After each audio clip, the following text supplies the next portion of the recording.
Welcome to this explainer. Today, we are diving into the actual mind-bending physics of time travel. We're going to move right past the familiar Hollywood magic and step directly into the realm of general relativity, quantum mechanics, and closed time-like curves. We're here to examine what the math actually permits. It's a completely profound subject that challenges our basic understanding of reality, and today, we're going to break the whole thing down. So, you might be wondering, is time travel actually possible? Well, believe it or not, the fundamental laws of physics do not inherently forbid traveling through time. In fact, the equations that govern our universe mathematically allow for it.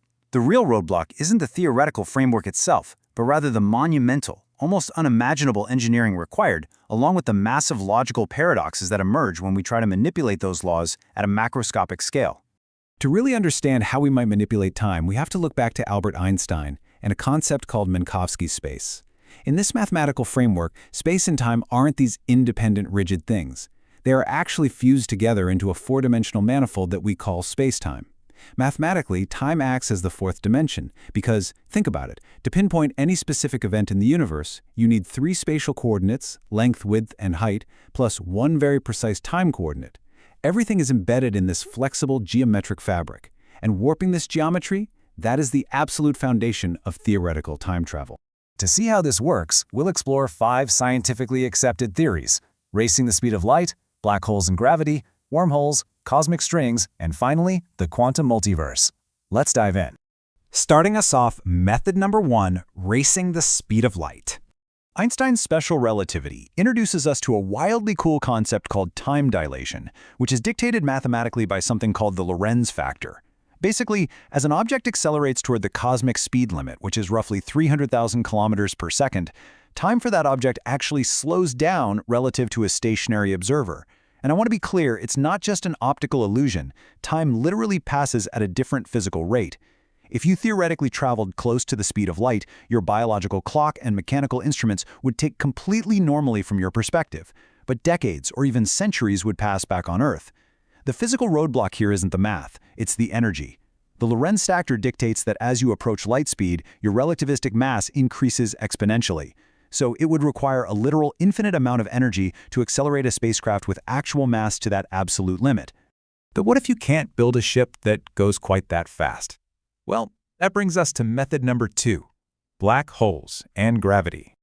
General relativity demonstrates that velocity isn't the only way to dilate time. Mass absolutely does it too through gravitational time dilation. When a massive object warps space-time, time actually slows down the deeper you go into that gravity well. Near a supermassive black hole, specifically right outside its event horizon, a boundary known as the Schwarzschild's radius, space-time is curved so intensely that time just crawls at a mere fraction of its normal rate compared to observers further out in space. Spending just a single hour orbiting near that extreme gravitational density could mathematically equate to 7 entire years passing back on Earth. By harnessing an immense gravity well, you are effectively fast-forwarding the external universe. So, speed and gravity only move us forward. What if we want to take a shortcut across the universe, or travel backward? That's method number 3, wormholes. To travel backward or bypass vast distances, general relativity permits the existence of an Einstein-Rosen bridge, which we commonly call a wormhole. This basically involves folding the space-time manifold to bridge 2 distant coordinate points. It creates a topological tunnel that skips the linear space between them entirely. It's like folding a piece of paper in half and poking a pencil straight through.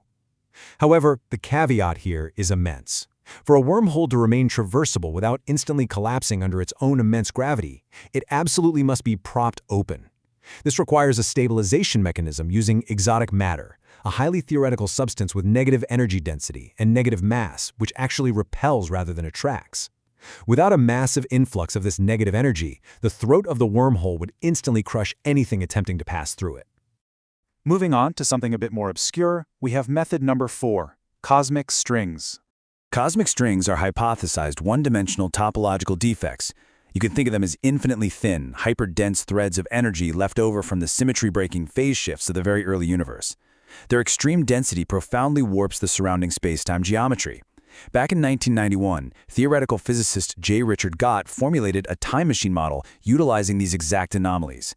got calculated that if two of these parallel cosmic strings were to pass each other at nearly the speed of light, their combined gravitational distortion would fold spacetime into closed time-like curves.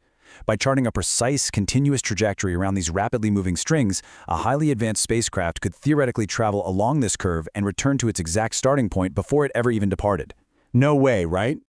But going backward immediately creates massive logical problems, which brings us to our fifth and final theory, the quantum multi-universe.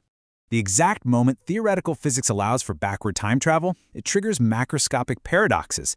The most famous one, of course, is the grandfather paradox. If you alter a past event that is essential to your own existence, you break the causal loop required to build the time machine in the first place. Classical physics attempts to resolve this via the Novikov self-consistency principle, which basically dictates that the probability of an event causing a paradox is exactly zero. Essentially, the universe's timeline is completely fixed. Any action you take in the past was already part of history, physically preventing you from changing anything at all. But quantum mechanics offers an entirely different, vastly more expansive mathematical resolution. This wild resolution lies in the many worlds interpretation of quantum mechanics, originally formulated by physicist Hugh Everett. In this framework, wave function collapse doesn't actually happen. Instead, quantum superposition implies that all possible alternate histories and futures are real. So if you travel back in time and change an event, you aren't rewriting a singular, absolute timeline. Instead, your action causes a decoherence. You literally splinter reality. A brand new parallel universe is instantly created to accommodate the altered events, completely distinct and non-interacting with your original timeline. Your origin universe remains totally intact and unchanged, while you continue forward in a newly branched reality within a vast quantum multiverse. So while building a machine to navigate closed time-like curves or harvest negative energy remains a distant mathematical dream for now, there is an inescapable physical reality we are all currently bound by. Traveling backward requires shattering the boundaries of known engineering or splintering reality itself, but traveling forward, well, that is an absolute law of thermodynamics. Driven by entropy, the universe's arrow of time relentlessly points in one direction. Even if the foundational mathematical equations of relativity are completely symmetric, meaning they work identically forward or backward, our biological reality is firmly anchored. We are all moving relentlessly into the future, at an inescapable rate of exactly 1 second per second. So as you move into your next second of the future, what are you going to do with it?